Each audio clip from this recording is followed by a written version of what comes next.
everybody. Thanks for coming. I am the Lorax. I speak for the trees. And I'd like to say a few words, if you please, regarding the story that you're about to see. It actually happened. Just take it from me. But there's more to this story than what's on the page. So please pay attention while I set the stage. The movie The Lorax is based on Dr. Seuss's children's book of the same name, but the context can be applied to the real world. In The Lorax, we see that Dr. Seuss has incorporated many economic principles into the movie. For example, there is a young man named the Onceler who goes out and becomes an entrepreneur. This leads us into a concept of market economy. A market economy is when there is little government intervention involved in the business. Business decides what they do. An entrepreneur is someone who creates their own business.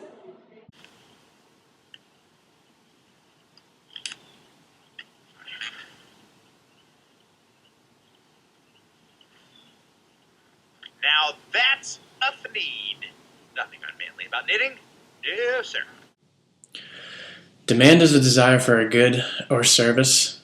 The demand line is always downward sloping, and it has an inverse relationship with supply, so if one goes up, the other goes down.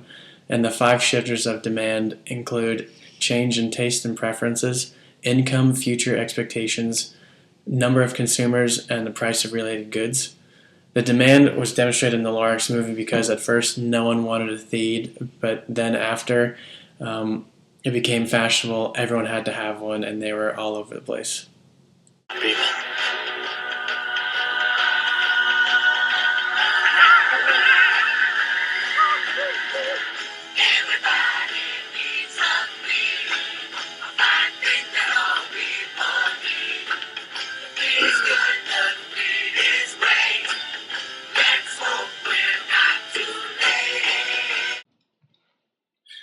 Truffula trees provide one good and one service.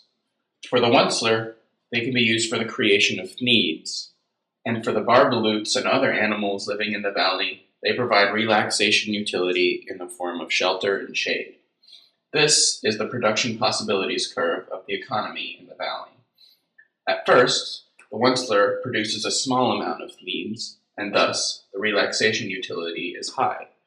As time goes on, however, the market slips down to this point, where the Onceler is producing many needs, thus diminishing the relaxation utility.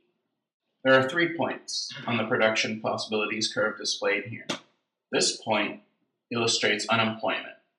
In this economy, if the economy is at this point, the Onceler is not functioning at full capacity. That means that he could be producing more needs, but he isn't. This point right here is a point exactly on the production possibilities curve. That means that the economy is functioning at full capacity. This point right here is beyond the possibilities curve and therefore is unattainable given these economic circumstances. Oncie, we've got us a little problem. Problem? Mm-hmm. See, we're not making needs fast enough. Harvesting the tough takes too long!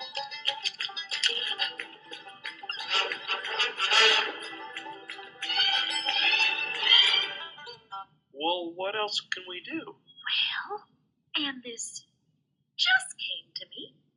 We could always start chopping down the trees. When the Onceler starts cutting more and more trees to meet the needs of the Sneeds, there are only so much truffula trees available to meet the unlimited demand. This shows the concept of scarcity. Economics is the study of scarcity.